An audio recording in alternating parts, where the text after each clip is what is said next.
You've heard of the 2 Megapops achievement, right? Where you get 2 million or more pops with a single tower before the end of round 100? But let's take it even further and beyond and go to the end of round 140 with 23 Megapops with the Popseidon. But before we place down the Mermonkey, we do need some help along the way here in the form of Subscribe Marine. As of today of this recording, I am now an owner of hearing aids as part of my tinnitus I've been having for a long time now. So whether it's good news or bad news that I require them, but hopefully we're on the right track. Right, let's place down Geraldo because he's going to be very important when it comes to particularly round 79. That's going to be a very stressful round with all of the regrow rainbows. Even though we will have an overclock by then and we can remove the regrow property off some of the regrow rainbows, but not all of them, sorry. Also pickles for the submarine just so that we can one-hit KO all of these blue balloons. And there goes the rest of round 10. Lovely. Oh gosh. Yellow balloons. Here's a question for your thinking caps on. Throughout an entire game of chimps, so let's say from round 6 to 100, what is the total number of yellow balloons that you could ever encounter in the game? Not including regrows, but including inside black balloons, white balloons, zebra balloons, rainbow, ceramics, MOABs, etc. What is the total number of yellow balloons that you could possibly ever encounter? It's going to be a horrible amount, isn't it? Oh, I'm not even concentrating, and yeah, that's what happens when I lose track of what I'm doing by talking. That's a much better outcome. Did have yellow balloons. And there goes round 15. While the bottom cross path does fire slow in comparison to the top cross path, we don't have the auto-seeking from the tridents and also the additional range because of Echo Sense network if we don't pursue the bottom cross path, which for me, I think is more valuable than being able to fire faster. I know it sounds stupid.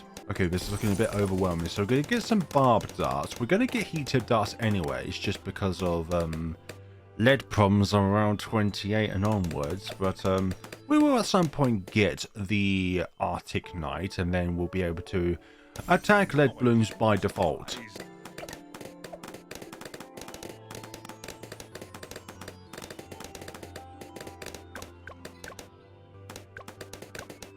Oh, for goodness sakes, round 21 had me stuck for absolutely ages.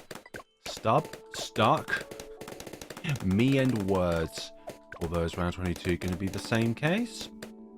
Yes, but if I can save money earlier on by not purchasing a Geraldo item, I will take that option. And luckily for me, that worked out pretty well, I think. Still got the white balloons to deal with.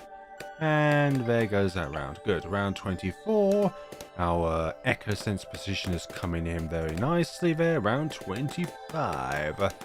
So many regrows to contend with, and they have to be the yellow kind. The most horrific kind to go up against. Round 26. Do we need something else on the field here? Yeah, we've got zebra balloons to contest with, but that's so... A random blue balloon, random red balloon. What is my luck? And we do it this time. Both of them on first, which was the only difference I put throughout this scenario. Riptide Champion should be coming up, and when this tower initially released, I kept calling it the Riptide Champion. Oh dear. This simply won't do. Oh dear. Yellow balloon, do not forsaken me this time around. Buy that just in case. And when I say just in case, I mean it's very much needed. No yellow balloon. Hell yeah, round 28. This is why I brought heat-tips darts. Don't buy ballistic missile. You're going to end the 23 Megapops run right there. Riptide Champion is now up, which means our Mermonkey is now... well, just a bit more powerful, but you do have the energy damage type, which means purple balloons will now be a problem. Another reason why we have our beloved submarine here. Although we do need to focus on submersion use soon. Do I get Arctic Night first though? That's the question. We'll see how time goes along. I'm making up the strategy as I go along, but submarine for your 2 Megapop runs is one of the most useful supporting towers for both early pops and decamifying balloons. Although in this case, the decamifying is not really needed. But still better submerged than unsubmerged later on. Oh my gosh, rainbow balloons to contest with a mighty foe. The most powerful of the non-ceramic or MOAB kinds. Oh yeah, round 35, yeah. A big old amount of fun, isn't it now? Okay, we'll put you on first rather than strong. Rainbow balloons move slower than like the pinks and the yellows, so sometimes it's best to not pop them. But in other times it is good to pop them. Okay, round 36. Got a bunch of these foes to try and deal with. And pink balloons. Oh gosh, that's really close. Do we get Equisense Network so that... Actually, yeah, we'll get advanced intel. So then you can feed off the range of the mermonkey over here. Hope you're having a lovely day where you are, whatever it is that you are doing. So if you're new to the channel, I am Flare Balloons. I do really obscure, silly challenges. I sometimes even like to torture myself with stupid challenges like, let's say, with this one, going all the way to around 140, getting the majority of the pops with a single tower. So in this case, when you go from round 6 to 140, you get around 23,095 or 23,096,000 pops to contest with. So why not do a 23 megapop scenario? And when it comes to the amount of balloons which are from ABR going from around 6 to 140, it's sort of like 29.8 or 29.9 million pops. So not really being able to get the 30 million mark unless you do some regrow shenanigans, which oh hey, that try moves the same speed as a yellow balloon. Round 39, we do have the unfortunate circumstance of regrow rainbows. Let's put another tube of amazing glue, because it saves us from leveling up Geraldo. We'll possibly need to level out next round, but... Oh! Do we... Oh my god, that is such a tease right there.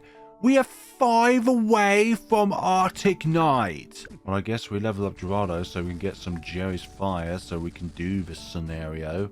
I hope. I really do hope. And there they go. Okay, let's not do that. Just need to click it once, not twice. Just like with Blizzard Missile earlier, this will be a game over scenario if that was the case. Here we go. Arctic Night is finally in our possession.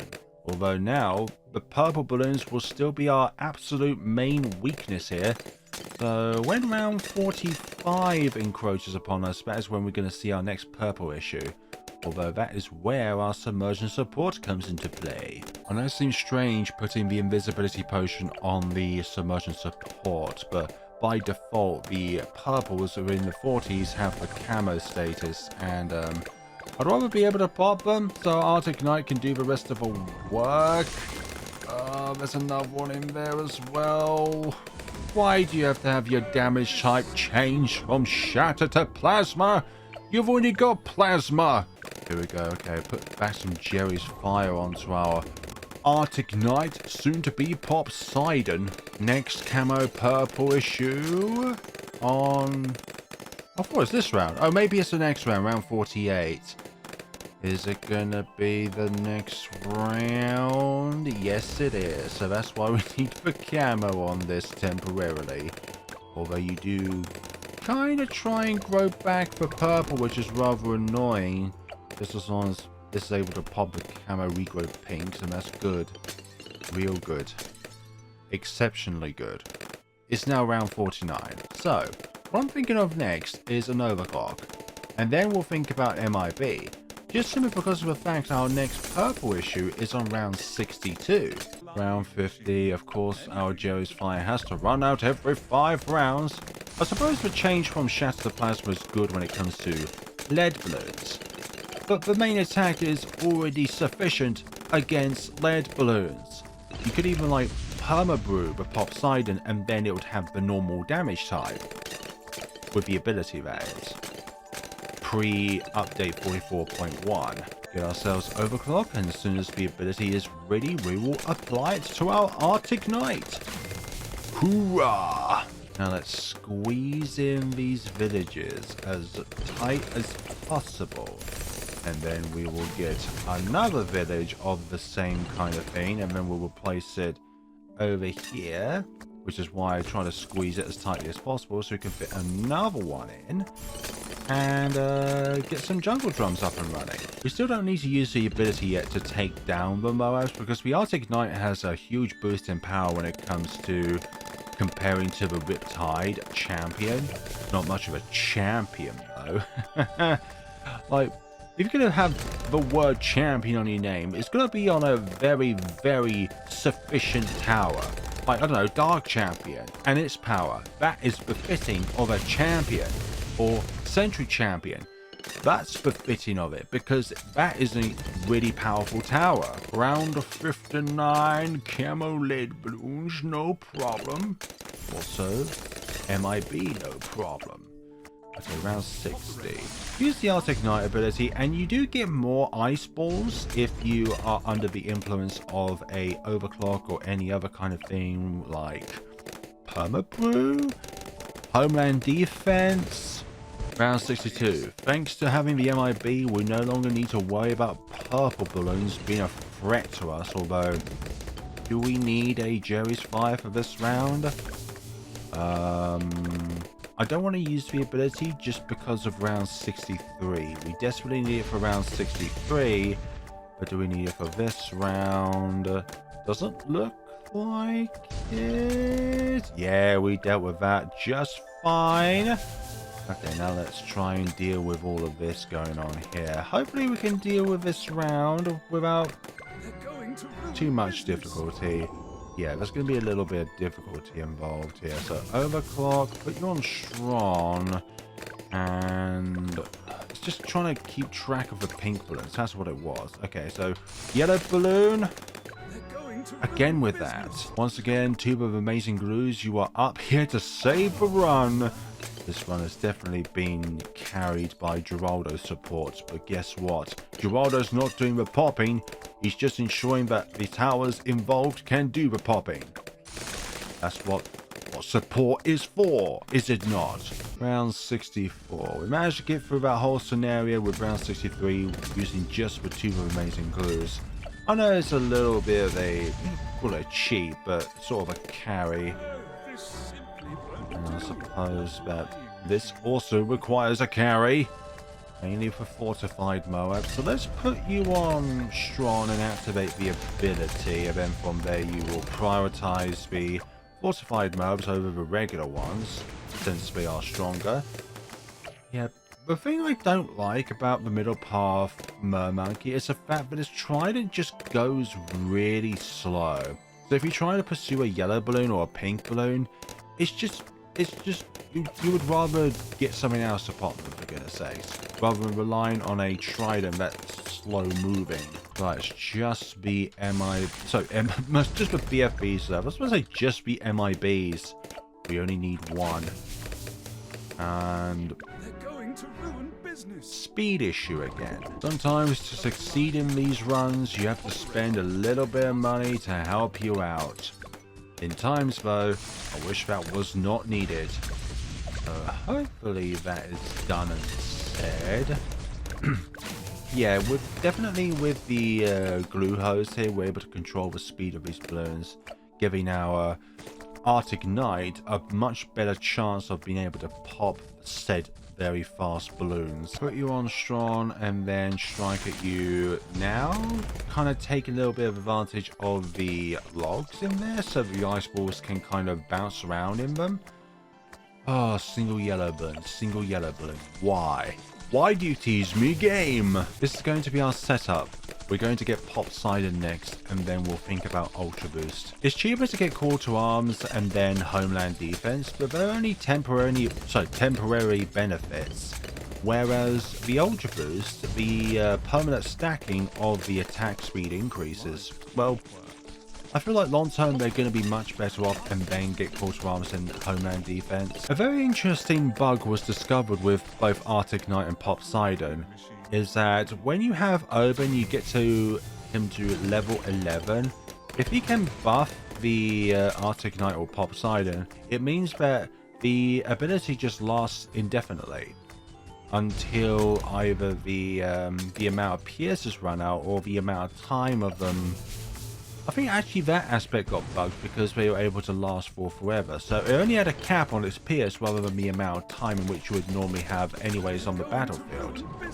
And the ability needs to be used on that round.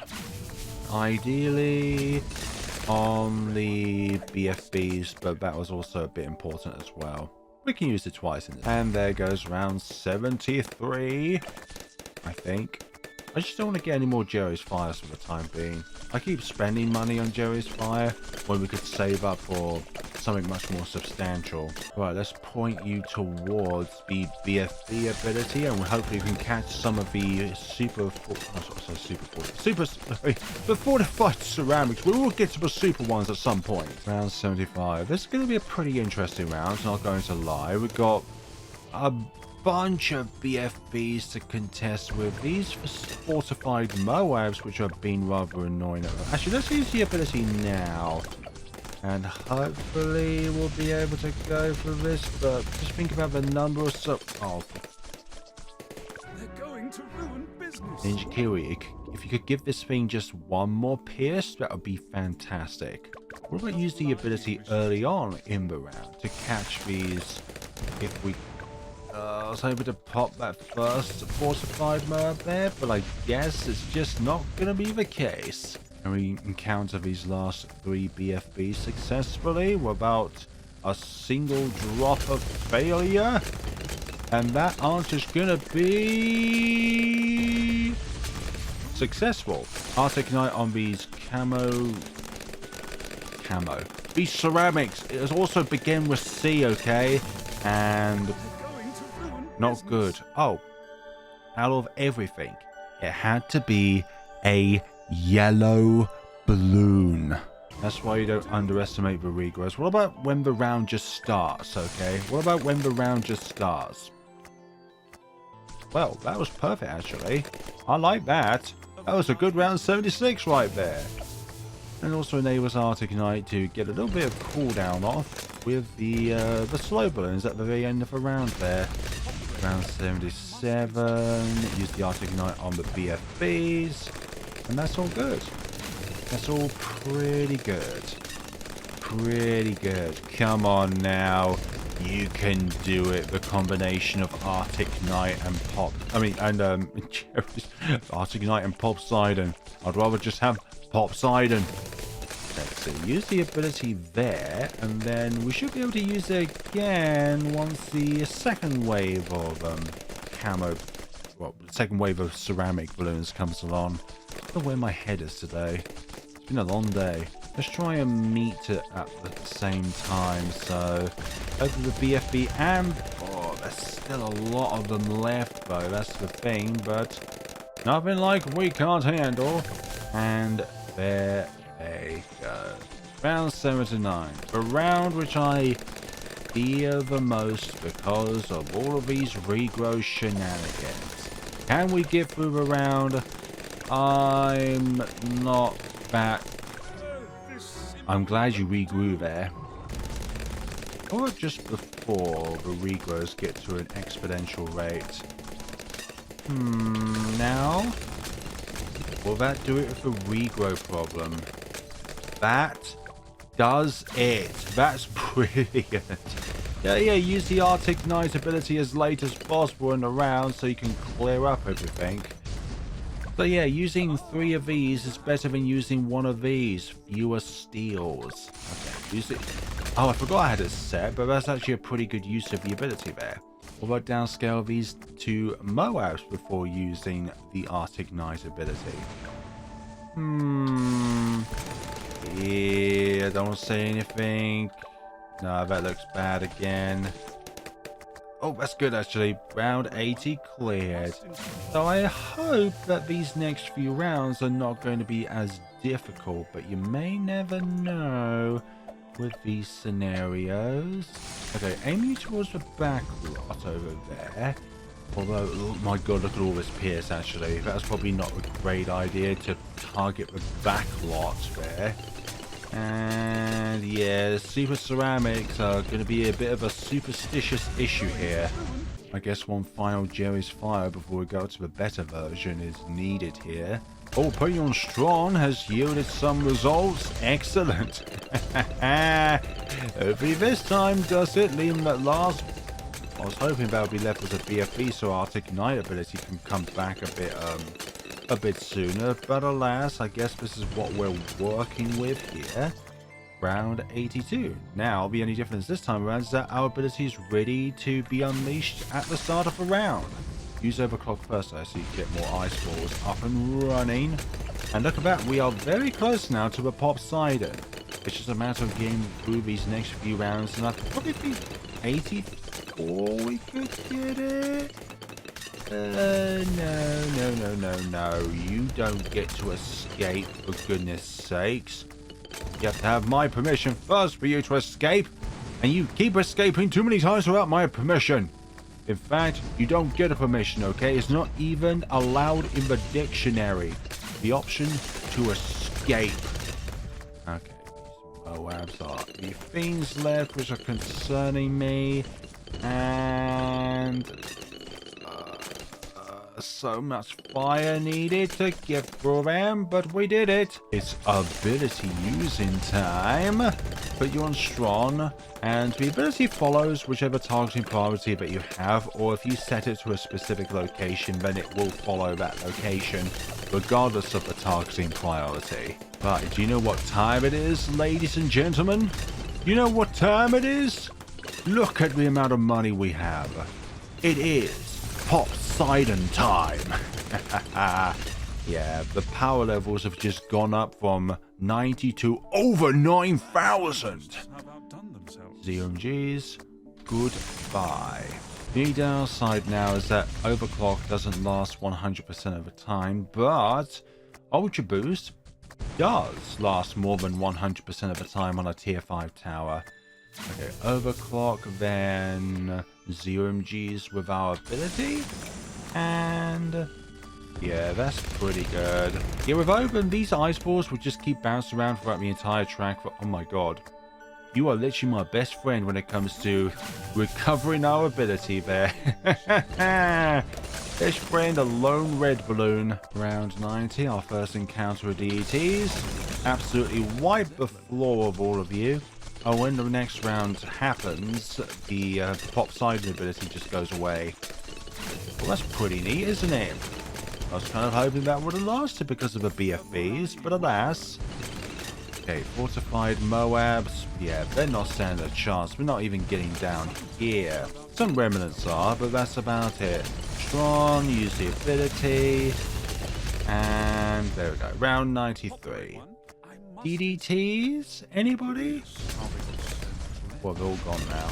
It's your boy Flare Balloons here, back with another 23 Megapops run on the newly introduced to the game tower, Popseidon.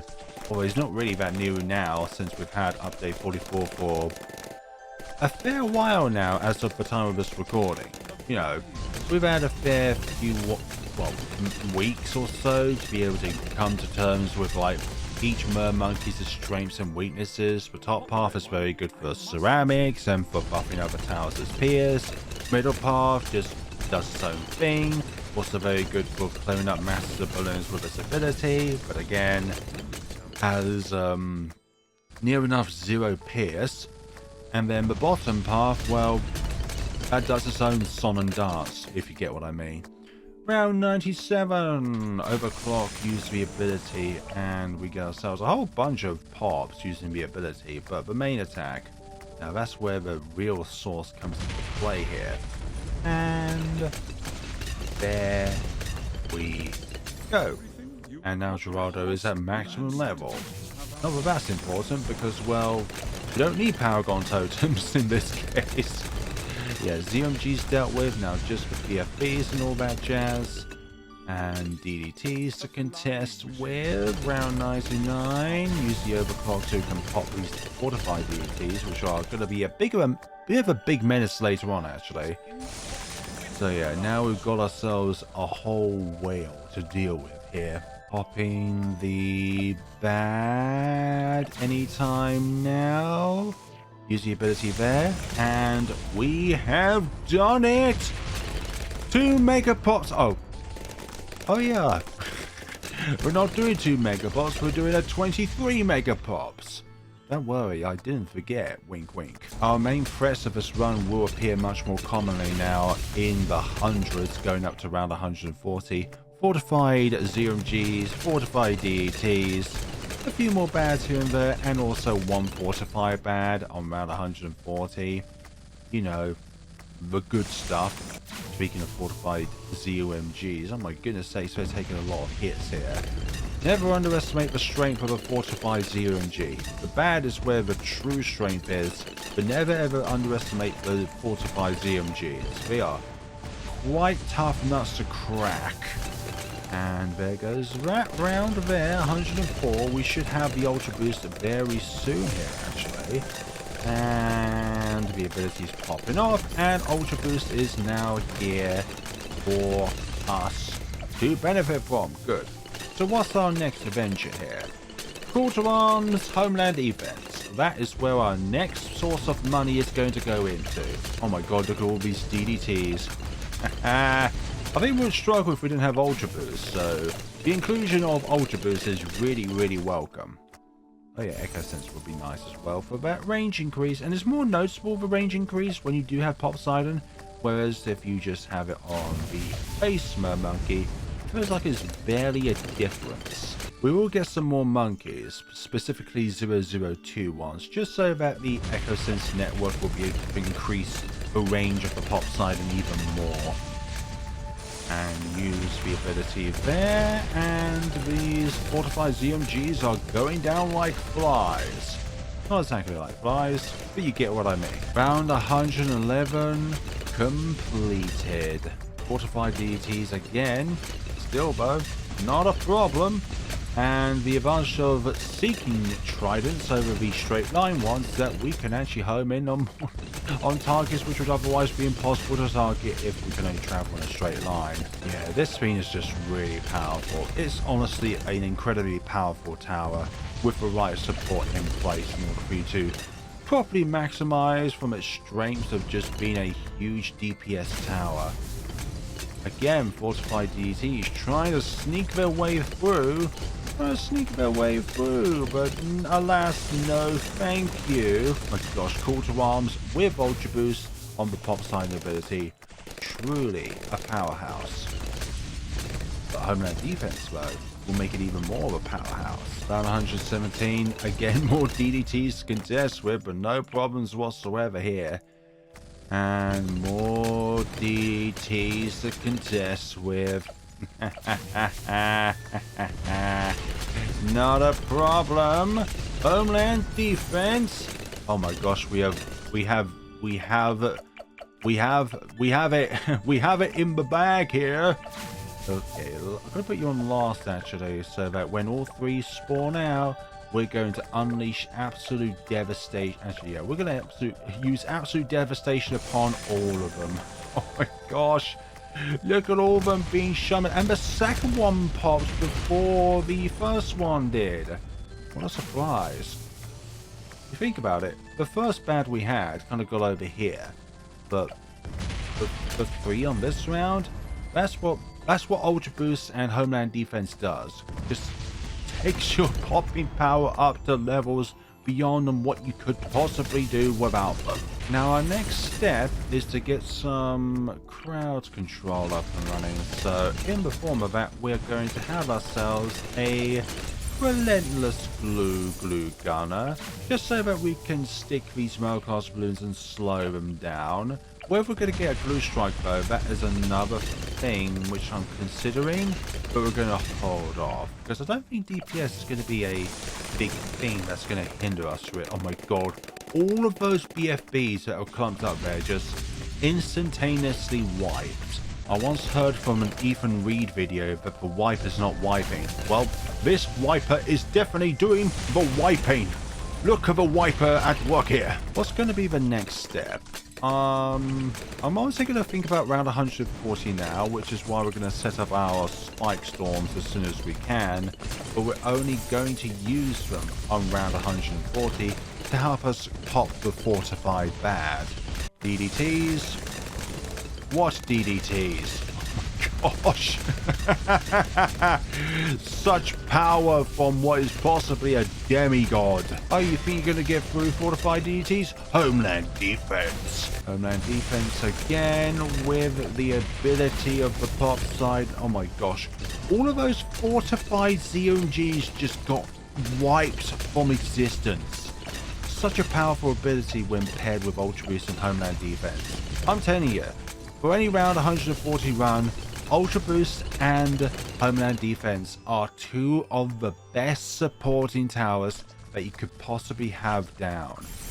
There's not a single argument about that.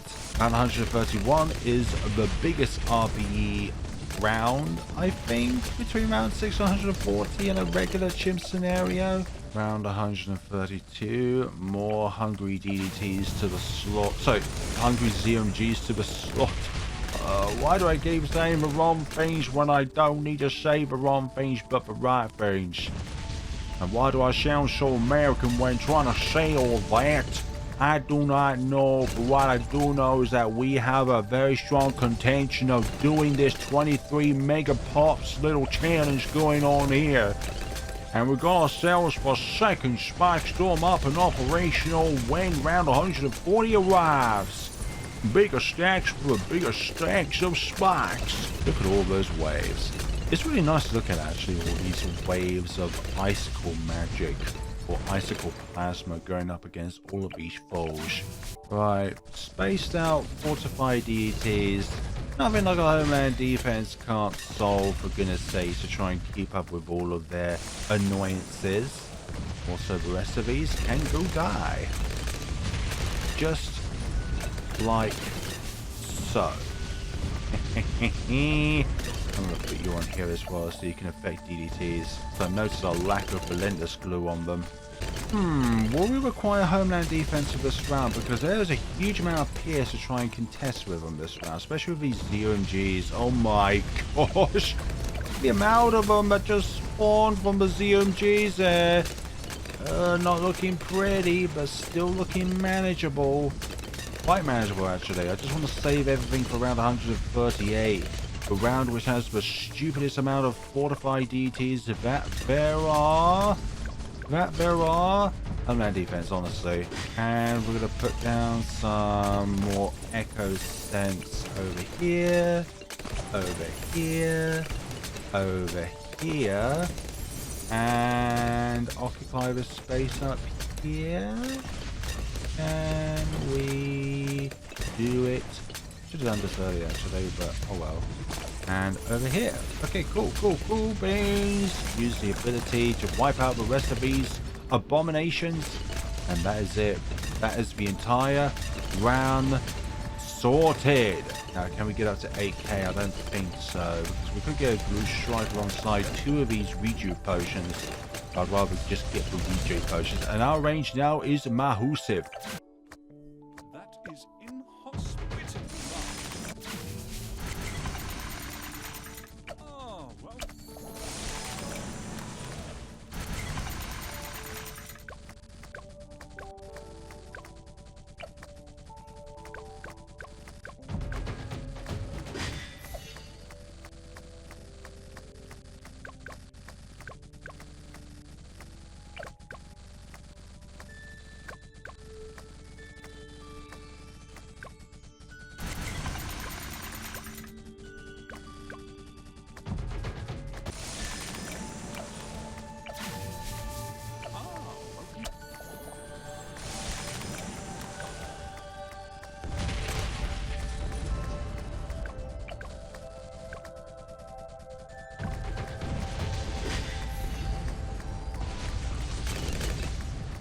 That's looking a bit better, actually, because of how spaced out we use the Popseidon abilities. And use that once again. Hopefully we can get Homeland Defense by the time this comes back around. Hopefully... Oh, I need to use the ability now. I don't like to because it's not under Homeland Defense, but we should be able to have it. We should be able to have it. We should. We have 23,026,027 pops. I did not plan this out whatsoever. Oh gosh, if only this said 23,025,020. No, 23, 24, 25. You get what I mean. So a 14 tower chimps, 23 Megapops scenario. Thank you very much, Popseidon, for your power. It's just a shame that the other tiers of you absolutely suck. Thank you all so much for watching, everybody. Let me know what you thought of this video down in the comments sections below, and let me know if there are any other 23 Megapop scenarios that I've not yet done that are possible. I'm not going to try like any of the mortars. I've tried to do like a blue incineration or pop and all in my spare time, but it's like they just don't have the DPS. And the biggest one, well, welcome to very bad damage. Thank you all so much for watching, everyone, and take care of yourselves.